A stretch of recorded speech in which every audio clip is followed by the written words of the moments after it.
반갑습니다. 대기업에서 가치와 재무를 집중적으로 분석하는 멘토 윤수명입니다. 이번에 할 종목은 동아타이어이고요. 동아타이어 같은 경우에는 DN 오토모티브와의 합병이 지금 추진하고 있습니다. 이 부분이 과연 올바른 방향인가 한번 점검을 해보고 우선 일반 주주들이 피해가 보는 부분이 있는지 없는지 한번 알아볼게요. 전반적으로 이제 말씀을 드리자면 DN 오토모티브는 수익성이 좋은 회사입니다. 근데 재무적인 안정성은 좀 안 좋은 회사예요. 반면에 동아타이어 같은 경우에는 수익성은 떨어지지만 안정성은 높은 회사죠. 잠시 동아타이어의 실적을 보면 재무제표 좀 볼게요. 매출액이 1670억 정도인데 영업이익이 125억입니다. 수익성은 그렇게 좋다고 할 수는 없습니다. 그런데 이제 부채를 제가 잠시 나오겠습니다. 부채를 보면 부채 같은 경우에는 685억이에요. 자본 금액이 3,800, 3,900억에 가까운데요. 한마디로 다르게 말을 하면 부채 비율이 매우 낮은 재무적인 안정성이 높다라고 말을 할 수가 있습니다. 그러면 반면에 이제 DN 오토모티브 같은 경우에는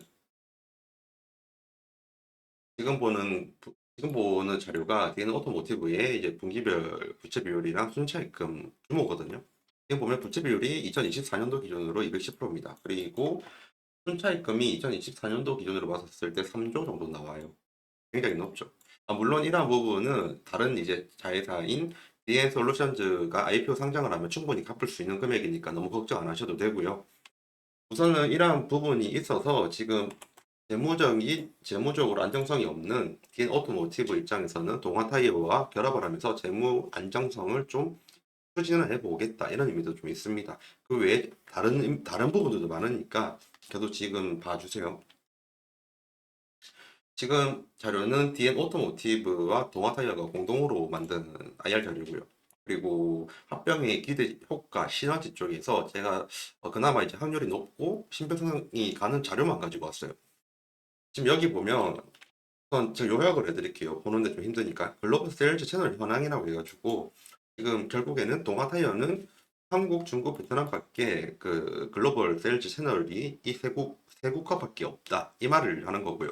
반면에 DN 오토모티브와 DN 오토모티브의 자회사인 DN 솔루션즈는 이렇게 글로벌 세일즈 채널이 많다. 그래서 향후 동아타이어의 제품도 글로벌적으로 잘 팔 수 있는 부분이 있다라는 것을 어필하려고 만든 자료입니다.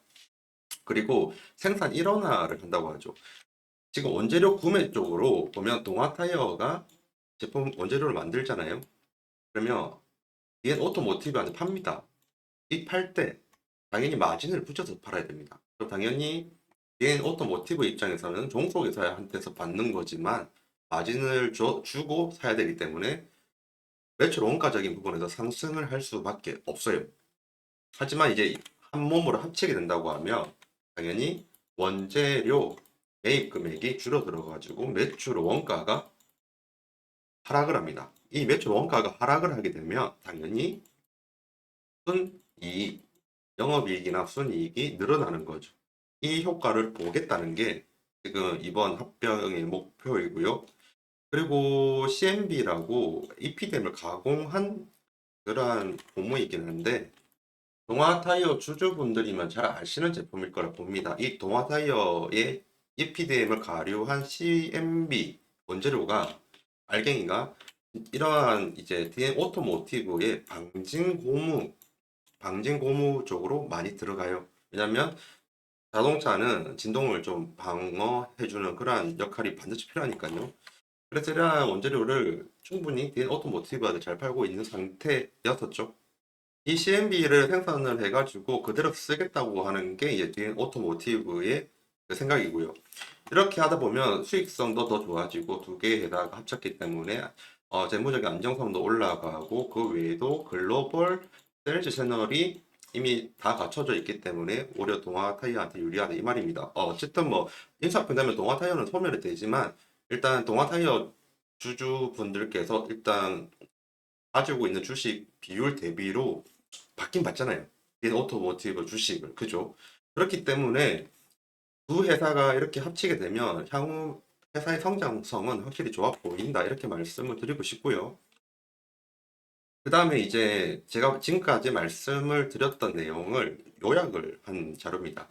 결국 원재료 수급이 더 좋아지고 그리고 관리 인프라가 더 효율적으로 된다는 거고 글로벌 판매 거점을 같이 활용할 수 있다는 거고 그리고 동일한 타겟 전방 시장이 자동차거든요.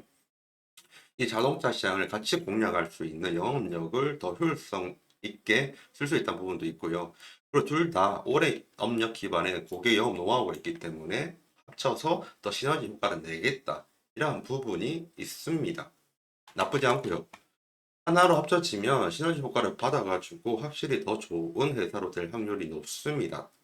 다만 문제는 하나가 있죠. 뭐냐면 개인 오토모티브와 동아 타이어의 합병 비율 때문입니다. 지금 개인 주주분들이 굉장히 좀 대노로 하셨던 게 이런 부분이거든요.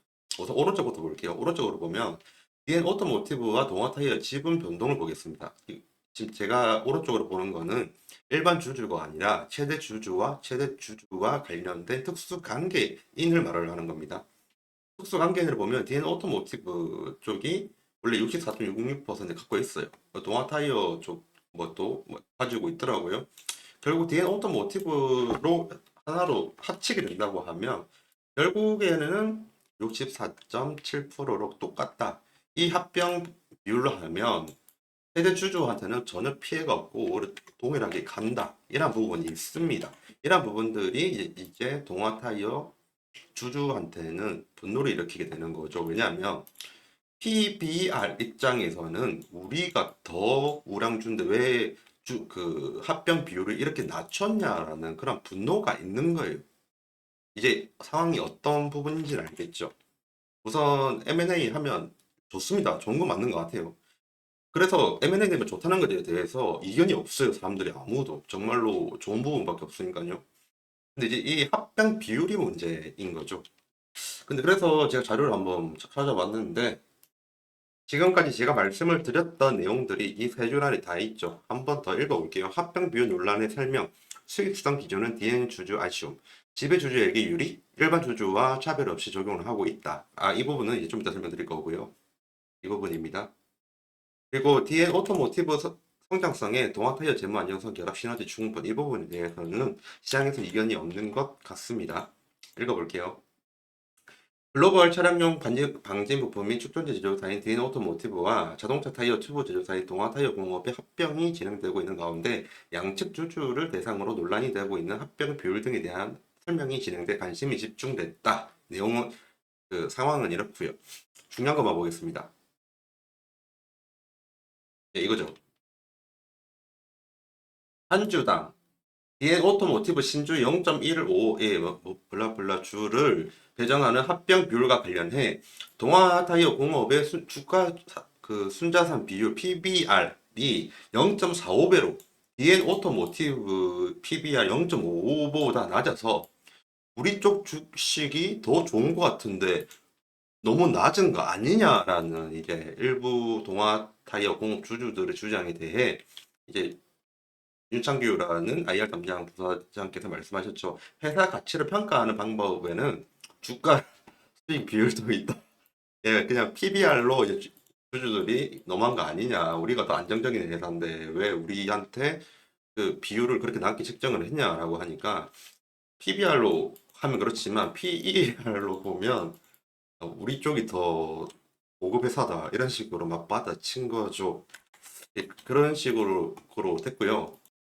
PER로 보면 지금 DN 오토모티브는 2.84배밖에 안 되는데 너네 동아타이어 공업은 PER이 17.77배 아니냐. 이러니까 그 실제로 거기 방문했던 개인 주주분들 한 분 제가 아는 사람 있는데 그분이 이제 아무 말도 못했다고 하시더라고요. 그래도 이제 좀 약간 좀 굉장히 억울해하시고 그런 게 좀 있었습니다. 왜냐하면 주주의 동의 없이 어찌 보면 개별 주주의 동의, 소액 주주는 이제 그런 부분에 나설 수가 없으니까 그런 부분에서 좀 약간 억울해 하시더라고요. 어쨌든 간에 그 내용을 좀 더 보면 합병 비율이 지배 주주에게 유리하고 일반 주주에게는 불리하다는 일각의 주장에 대해서도 본건 합병의 합병 비율은 자본시장법에 따라 지배 주주나 일반 주주 사이 아무런 차별 없이 동일하게 적용된다라고 했습니다.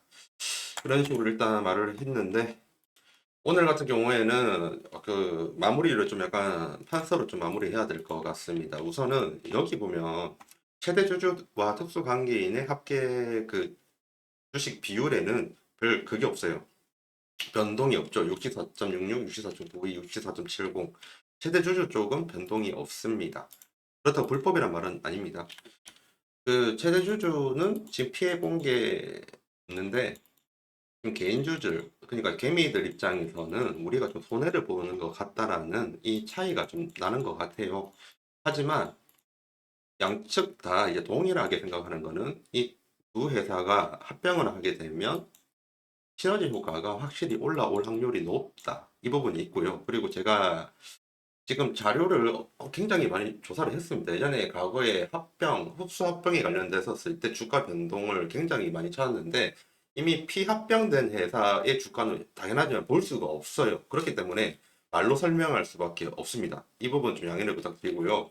예전부터 동종산업 간의 M&A를 통해서 이제 합병, 지금처럼 인수합병이 되잖아요. 그럼 피인수합병 회사, 그러니까 동아타이어 같은 회사들은 세대주주가 아니고 그 인수합병하는 회사, 그러니까 지금으로 치면 DN 오토모티브죠.